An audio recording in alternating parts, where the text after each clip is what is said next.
absolutely incredible. Check this out. We began this journey in Bergen 7 days ago and now are on the Arctic Circle after 2 boat journeys and 5 days of cycling. The journey further north to Bodø is spectacular with glaciers, fjords and dramatic scenery. Sadly, I must head home and I need to make a short journey to Mo i Rana where I'll take the train back to Oslo. However, there is one special reason to depart from here. 3 years ago, while researching a cycling route in the Arctic, I stumbled across this photo. There was no explanation on where it was located. All I knew that it was somewhere in the north of Norway. I asked many local Norwegians and no one could give me an answer. I searched the map of Norway but just couldn't find the road. Then, about a year ago, I stumbled across another picture, this time with the word Melfjordbotn. I quickly googled it and discovered it was a dead-end mountain pass road near the town of Mo i Rana. It's considered one of the most beautiful and least known roads in Norway. The road is 47 kilometers long with 420 meters of climbing over a barren Arctic mountain pass. On Strava, only 39 people since time began have cycled this road, and they were all locals. It is closed 7 months a year, which means the only way the locals can get out in the winter is by boat. One small boat a day visits this area. Buying groceries is a 2-day return trip. On day 8, I arrived in Mo i Rana. My train back to Oslo was not until midnight. This gave me a window of opportunity to cycle this road. I may never be here again. I must experience it. Unfortunately, the lush green pictures I have seen were not going to turn into reality. The road had just literally opened for the season and winter was still present in the area. It would be a cold, icy world that I was entering and temperatures would drop to 0 over the 400-meter mountain pass. But like I said, I may never be here again. Life is too short not to take action. It had to be cycled.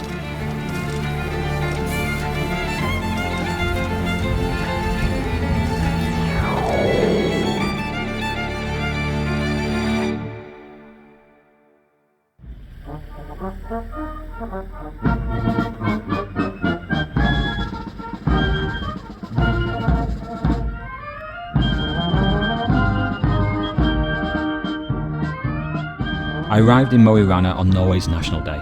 The bunads, Norway's traditional folk costume, were on display. The cars and moustaches polished and waxed, and the flags were flying high. It's an experience like no other. But today there was no champagne or strawberries for me. Norway's unique nature was calling, and I could not refuse its invitation.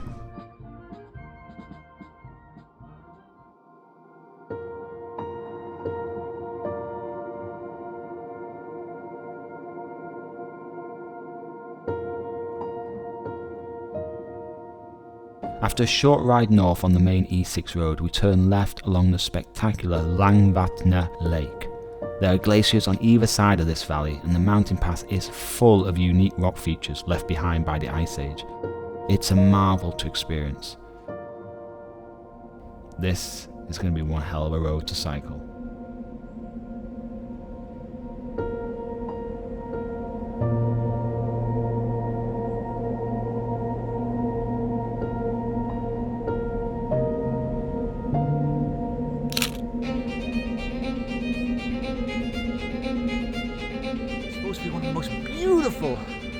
Beautiful roads in the whole of Norway, and so few people know about it. No one really knows about this road.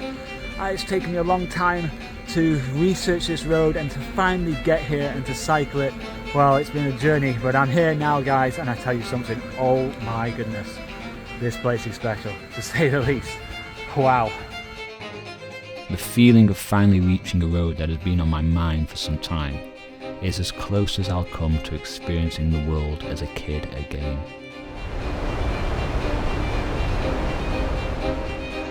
Oh my god, it is absolutely freezing!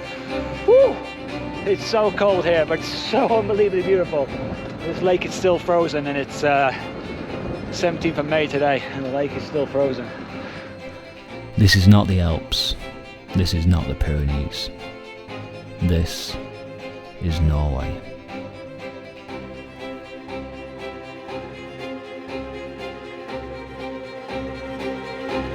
Well guys, this is really extreme, but incredibly beautiful. It's very, very cold, but oh my goodness, just beauty everywhere. It's a winter wonderland. Let me see if I can change this. Oh my. We're in the Arctic, baby. We're in the Arctic. Did it live up to my expectations? You bet.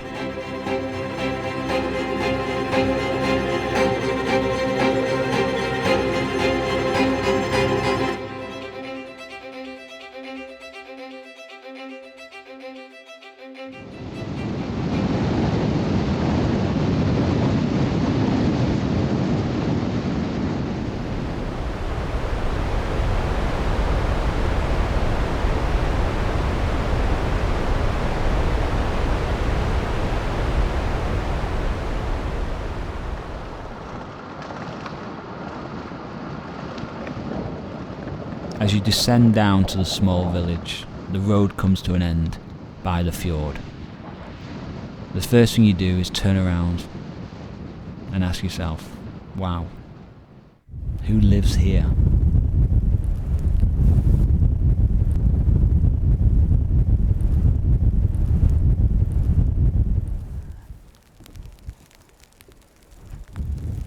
I don't know how people can live here. There must be at least 20 houses here, maybe a little bit more. I don't know if these are just summer homes or if there anybody actually lives here, but incredibly remote area. There's no food shops, that's for sure. Now I've got to cycle all the way back up, but it was worth it. Trust me, it was well worth coming down here to do that. So if you're in the area, Melfjordbotn is the place to go.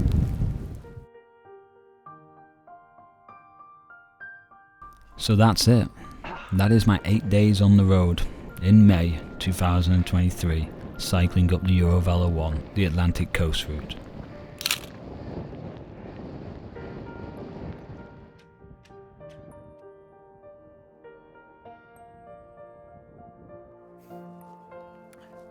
So guys, this is it. This is the end of the line.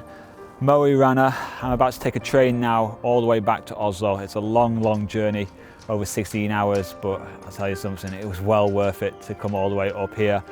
I mean, 8 days. I've done so much in 8 days, using the coastal line, also now the train line to get back home again, and in between cycling for 6.5 days. I mean, Nordansdalen, incredible. Vestcap was just like beyond anything I could imagine. Cycling into Ålesund and then arriving very early in the morning in Brønnøysund, and how beautiful it was and how still and just the lights, and then obviously just cycling up to the Arctic Circle and all the wonders along the way and seeing reindeers. All this in just 8 days, and then just enjoying the cruise as well, being on the boat, meeting people, having some nice food. What a journey it's been, and my aim was for this video was to show you guys what you can do in a short space of time. You know, not everybody has a month to be able to cycle all the way up the coast, so you can pick and choose areas. Doing the Eurovelo route up is a once-in-a-lifetime opportunity, and whether you do it for a week or 3 weeks or a month, you're guaranteed to have an incredible experience. I didn't have that great of weather. A lot of the days was cloudy or it was raining a little bit, but it just didn't really matter. The beauty was incredible. All right, guys, my train is coming soon, so it's time to say goodbye. I hope you've enjoyed the series. There is more to come on the channel, so don't forget to subscribe and check out cyclenorway.com.